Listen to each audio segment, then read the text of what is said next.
नमस्कार मंडळी, Ram Ram. Welcome back to my new vlog. तर आजचं माझं जे इव्हनिंगचं रुटीन आहे ते मी तुमच्याशी शेअर करणार आहे. पण तुम्ही कधी विचार केलाय का बघा, की म्हणजे मला ना खूप कधी-कधी असं वाटतं, की इव्हनिंग रुटीन, मॉर्निंग टू नाईटचं रुटीन जे काही आहे ते, हे जे सगळं आहे ना लग्नानंतर होतं. लग्नाच्या आधी तर हे असं काही नव्हतं. फक्त एकच रुटीन होतं, की फक्त खाणे आणि झोपणे. मम्मीच्या हातचं गरमागरम खाणे आणि झोपणे. तेही आयतं ताट समोर यायचं. मी खरंच सांगते, मला तरी लिटरली अजिबात आठवत नाही मी माझ्या घरी म्हणजे मी चहा कॉफी घेतलेले कप सुद्धा नाही उचलले. माझी मम्मी सारखी म्हणायची, की लग्नानंतर सगळं तुलाच करायचंय. त्यामुळे मला तिने कधीच इतक्या वर्षामध्ये 21 वर्ष त्यांनी मला सांभाळलं, पण 21 वर्षामध्ये मला कधीच त्यांनी म्हणजे नाही काम सांगितलं माझ्या मम्मीने, की भांडी घास, कपडे धुव, मी इकडे चालले, ते कर, हे कर.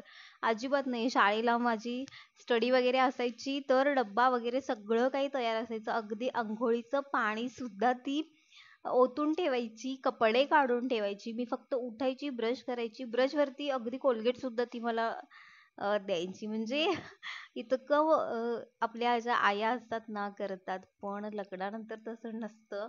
आपल्याला सगळं करावं लागतं. कधी-कधी म्हणजे खूप वेळेला असं वाटतं, की अं, आधीच्या गोष्टी आठवल्या ना, पाठीमागे वळून बघितलं ना, की खरंच असं वाटतं, की बाबा अ, विचार केला नव्हता, की लग्नानंतर या सगळ्या गोष्टी कराव्या लागतील. म्हणजे कधीही मी झाडू न मारणारी, भांडी, कपडे तर सोडूनच द्या, जेवणाचं तर नामोनिशाण नाही. मला काहीही येत नव्हतं. अगदी भाकरीचं पीठ आणि जे गव्हाचं पीठ आहे, म्हणजे ज्वारीचं आणि गव्हाच्या पिठामधला मला फरकही कळत नव्हता. पण आता मी सगळं जिथल्या तिथे करते. म्हणजे बघू शकते आपल्यावरती ज्यावेळेला जबाबदारी पडते ना, माणूस खूप बदलतो. आणि माझ्या स्वभावामध्ये सुद्धा खूप जास्त बदल झालाय. मी खूप उद्धट आणि फटकळ आहे.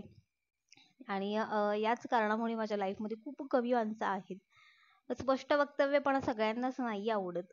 आणि म्हणजे मी लग्नाआधी काही सुद्धा केलेलं नव्हतं. ज्यावेळेला कॉलेजला मी जायचे तेव्हा सुद्धा मम्मी, मी 7:00ला जायचे तर मला ती 6:30ला उठवायची. आणि त्या अर्ध्या तासात मी फक्त ब्रश करून अंघोळ घ्यायची. बाकी सगळं माझं रेडी असायचं. अ, दूध असेल, चहा, कॉफी घ्यायचं असेल तर ते सगळं तयार असायचं. डब्बा भरून तयार असायचा. फक्त मी घ्यायचे आणि जायचं. मी खरंच काहीच केलं नव्हतं आणि माझ्यासारख्या सगळ्या तुम्ही सुद्धा असाल, की अजिबात काहीही केलेलं नसेल. पण लग्नानंतर मात्र बरोबर 5:30चा अलार्म लावून उठावं लागतं. लग्नाआधी तरी 8 वाजले, 9 वाजले, 10 वाजले, 12 वाजले तरी आपला उठायचा पत्ता नसायचा.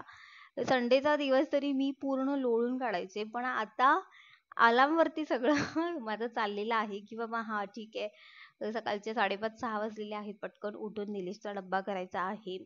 10 वाजले, 10च्या आत कामं आवरायला पाहिजेत, नाहीतर पाणी येईल, पिण्याचं पाणी भरायचं आहे. या सगळ्या गोष्टी असतात. संध्याकाळच्या जेवणाचं काय करायचं हे एक वेगळं टेन्शन असतं. पण लग्नाआधी काहीही नव्हतं. फक्त खाणे, पिणे, झोपणे, मैत्रिणींसोबत फिरणे इतकंच होतं. पण आता म्हणजे विचार करावा लागतो, वेळ काढावा लागतो भेटायचा असेल तर मैत्रिणींना, किंवा इतर कोणत्याही गोष्टी करायच्या असतील तर वेळ काढावा लागतो.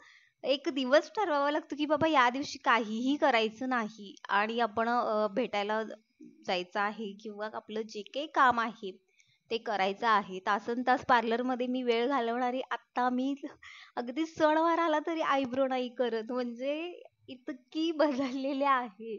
मी टोटली चेंज झाले. जशी जबाबदारी पडली ना, खरंच म्हणजे मी पूर्ण अ, आणि मीच काय, माझ्यासारख्या भरपूर जणी आहेत ज्या म्हणजे आपलं लाईफ ना पूर्ण चेंज होतं.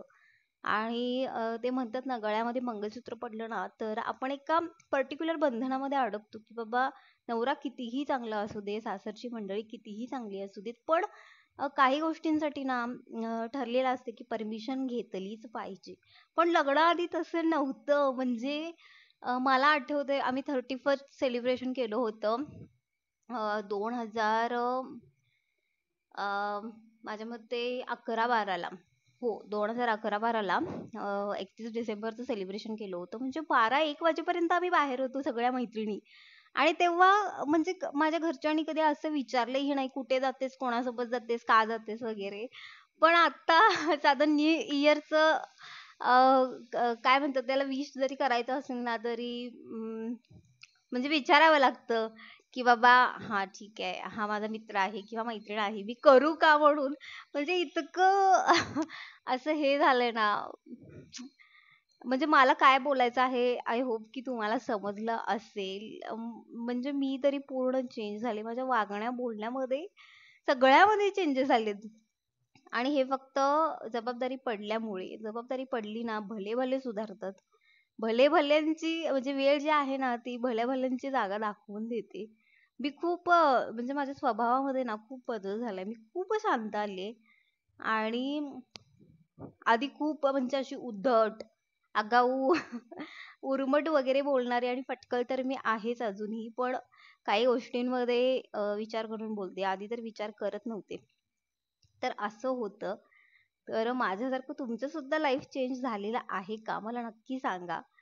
आणि आधी कोणत्याही गोष्टीचा विचार न करणारी मी आता 1000 वेळेला विचार करून मग पुढचं पाऊल जे आहे ते टाकते. तर आजचा हा ब्लॉग असा होता.